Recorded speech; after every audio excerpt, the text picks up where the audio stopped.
Alan Macfarlane, A Horse at the Door, published in the Scotsman in 1970. I was a bit dubious about having a horse to stay. I've had an inferiority complex about everything equine since the days when my daughters were at the pony stage, but, to their hourly shame, ponyless. I remember a series of summers, seemingly stretching for years and years, when I sat on grass verges watching other people's children go up and over, and my own two deprived daughters sick with envy. When they got home, they put rubber bands between their teeth and galloped morosely round the back garden, only pausing to pant with their stomachs and manufacture enough spit to make their bits frothy. They dribbled cornflakes from the corners of their mouths and whinnied when spoken to. It was worse than the hamster stage and permanently pouching shepherd's pie.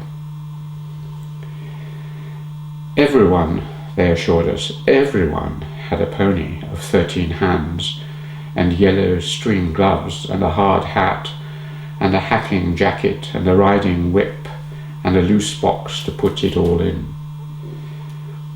I never wanted to hear of another spavin or fetlock after nightly readings from Hazel Gets a Horse of Her Own or Winifred's Winner, while they rolled rubbery lips round their slimy pencils and tightened each other's pyjama girths.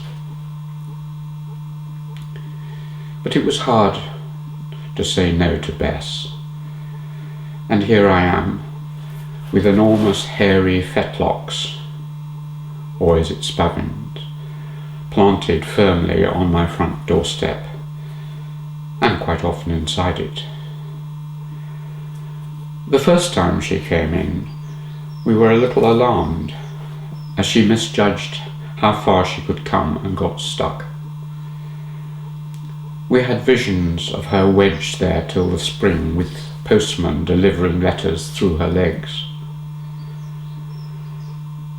While we wondered whether it would be better to saw away the doorposts or chip a hole in the floor, we could hear her munching the 2 loaves of bread I had just baked and put on the windowsill to cool, and this gave us strength to push her out backwards. It also gave her the taste for freshly baked bread, and every morning finds her stationed amidst piles of steaming dung outside the door. Midday she is back, and by evening the dung is up to the door knocker. Hazel and Winifred never once mentioned droppings. Their lives were full of blue rosettas and shanks gleaming like polished chestnuts. But like all animals, Bess surprises me. Her hearing is remarkable. She quickly fell in love with my husband, and well as following him around, flapping her eyelashes and panting amorously, she learnt to recognize his step on the stairs, through 2 doors and across a passage. His footfall, however discreet, she welcomes with whinnies of longing, whereas I, the provider of black treacle, get the barest snicker. She knows from her stable 50 yards away if it is his hand that opens the back door in the morning, though she can't see him. She is a creature of habit, taking a siesta on the same bit of grass at the same time every day, lying like a peat stack while we tiptoe round whispering. Her portly silhouette moves round our horizon like the hands of a clock, on the hill against the loch, down by the new trees, across in front of the sea, then back to lean her rump against the windowsill and completely block our view. When sleet and hail bounce off her back, we hand out bread and black treacle and sadly slam the door before horse, hail and treacle can get inside. I wonder if our resolution will last till spring, and whether she won't soon be taking her siestas by the peat stove.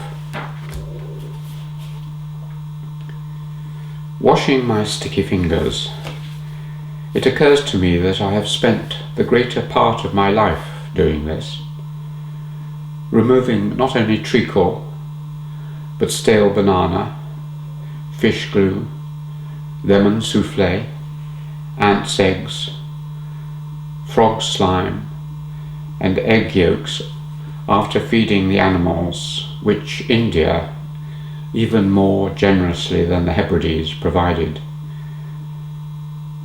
It was the civet cat who would eat anything but souffle.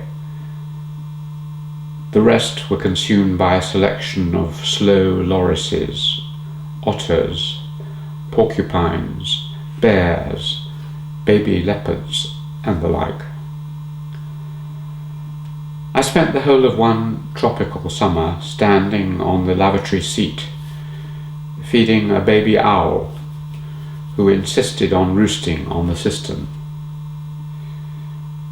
Dipping raw meat into water and holding it warily up to the razor-sharp beak, while meaty water and sweat ran down into my armpits. Important guests couldn't get near the butter dish when our parrot arrived in glittering passion on the dinner table, nor finish a cup of tea with a white-browed gibbon around. Only the python we kept for 3 months would eat nothing. The chickens we put in for her roosted companionably on her head, mistaking her for a log.